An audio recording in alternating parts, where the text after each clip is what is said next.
तर संसदेवरती काढण्यात आलेल्या मोर्चाच्या वेळेला लाठीमार करणाऱ्या विद्यार्थ्यांना पोलिसांना ठार मारायचं होतं का असा सवाल अभिजित दिपकेंनी विचारलाय।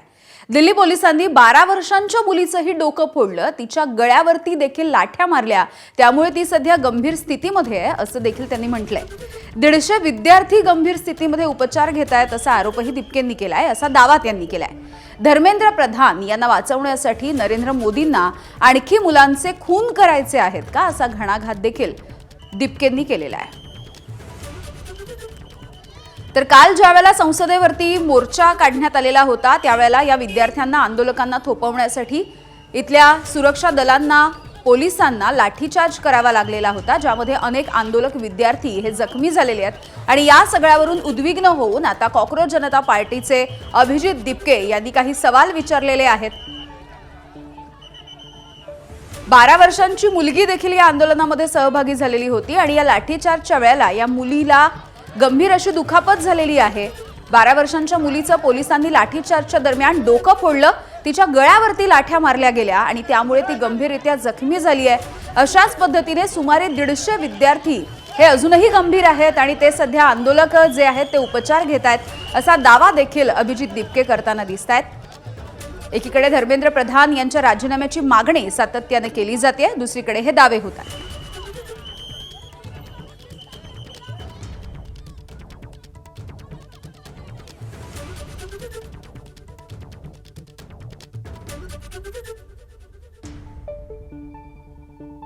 बच्चों का खून करने के ऑर्डर से जो धर्मेंद्र प्रधान 20 से ज्यादा स्टूडेंट्स की मौत का जिम्मेदार है, उसको बचाने के लिए नरेंद्र मोदी के और बच्चों का खून बहाना चाहते थे। कल जिस तरह से दिल्ली पुलिस के कर्मचारी लाठियां घुमा रहे थे बच्चों के ऊपर, जिस तरीके से सर फोड़ रहे थे, उससे तो एक चीज क्लियर पता चलती है, उनको ऑर्डर्स मिले थे कि किसी की जान भी जाए तो चलेगा, लेकिन इन लोगों को इतना पीटो कि इसके बाद ये लोग कभी सरकार से सवाल ही न करें।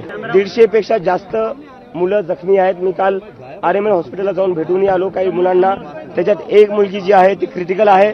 तिच्या गळ्यावर दिल्ली पोलिसांनी लाठी मारली आणि त्यामुळे तिला खूप जखम झालेली आणि ती जमिनीवर पडली, त्यामुळे स्टॅम्पेड झाला लाठीचार्जमुळे, त्यामुळे ती क्रिटिकल आहे। तिला जर काही झालं तर दिल्ली पोलीस आणि नरेंद्र मोदी यांच्यावर जिम्मेदारी असेल।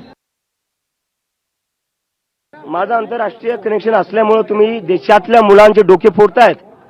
माझं आंतरराष्ट्रीय कनेक्शन असल्यामुळे तुम्ही 12-12 वर्षांच्या मुलींचे डोके फोडतायत। काय भान आहे की नाही या सरकारला? गुंडांची सरकार ही 12-12 वर्षांच्या मुलींचे डोके फोडलेले, 15 वर्षाच्या मुलीचे कपडे फाडले, तिच्या छातीवर पाय देऊन तिला मारण्यात आलेले। माझं आंतरराष्ट्रीय कनेक्शन असल्यामुळे तुम्ही तुमच्याच देशातल्या मुलींना मारतायत। आणि माझं जर आंतरराष्ट्रीय कनेक्शन असेल तर आरोप कशाला लावताय? इन्व्हेस्टिगेशन करा, आरा सगळं बाहेर दाखवा मीडिया समोर। JP Nadda is a fraud.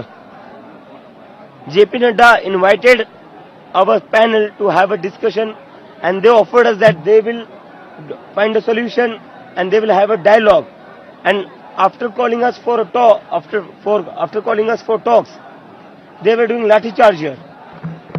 So they were trapping us. They even house arrested Saurav Das and Ashutosh Shanka at JP Nadda's houses. They took away their phones.